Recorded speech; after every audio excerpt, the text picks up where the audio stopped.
Welcome back to the Cottage Goth Library. I am Lunacha, or Luna for short, and today I am going to give you an audiobook review. I got this book from NetGalley and the publisher for an honest review, and that is what I am giving you today.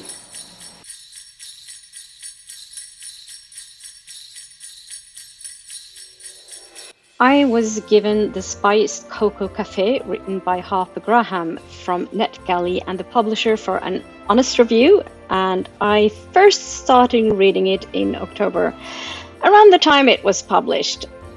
At the time, I wasn't in the mood for romance at all, so I quickly realized it wasn't fair to the book to read it at that point.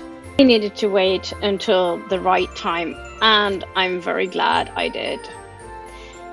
This is the second book in the Maple Falls series. You don't need to read the Cinnamon Spice in the first book in the series before reading this one.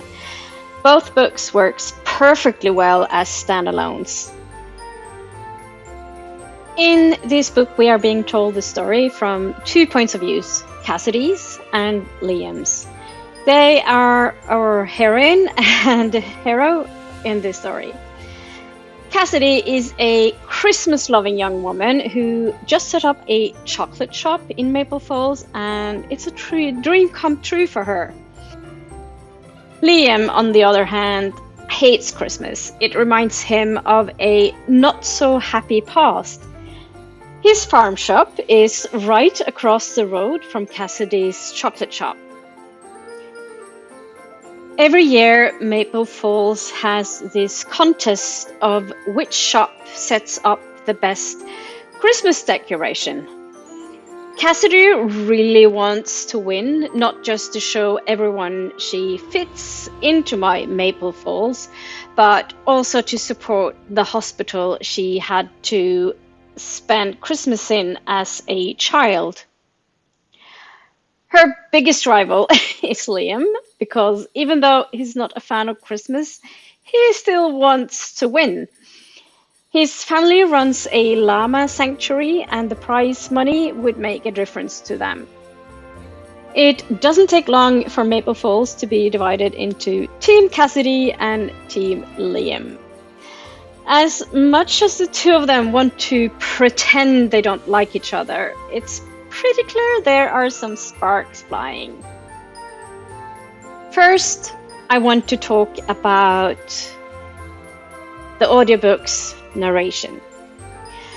I think it was well done, but if I was to make something different, it would be to have two narrators instead of one.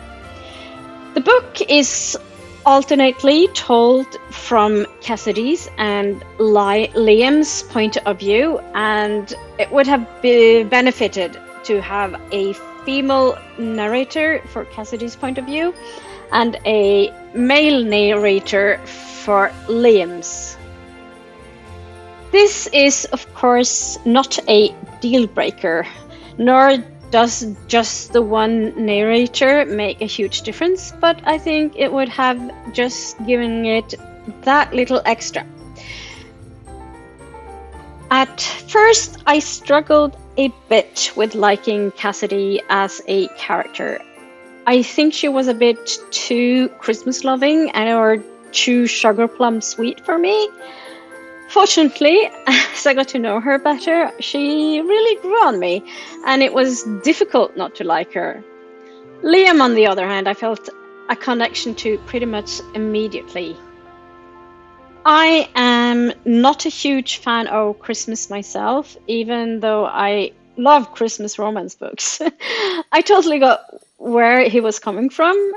Also, he just seems like an all-round likable young man. I'm not sure what I thought about the whole decorating competition. I must admit that this is very American to me. It seems that the US makes everything into a competition. But I get it's a way to give the book a sort of plot. There was another thing in the book I wasn't too crazy about, but that's mostly a me thing, and I don't want to talk about it as I think it might be a spoiler. I really do want this to be spoiler-free. This book is definitely a cozy read, just like the first book in the series. It's perfect to read at Christmas. I did end up enjoying the book, but I must admit I like the first book in the series more. I will leave a link to my The Cinnamon Spice In review in the description box. If I was to recommend this book to anyone in particular, it would be to people who love reading Christmas romance books or romance in general. Have you read this book? If you've read the book, let me know your thoughts in the comments. Or maybe you have read another great Christmas romance book you'd like to recommend. And that's all I have for this video. Until next time, whenever that will be. Bye!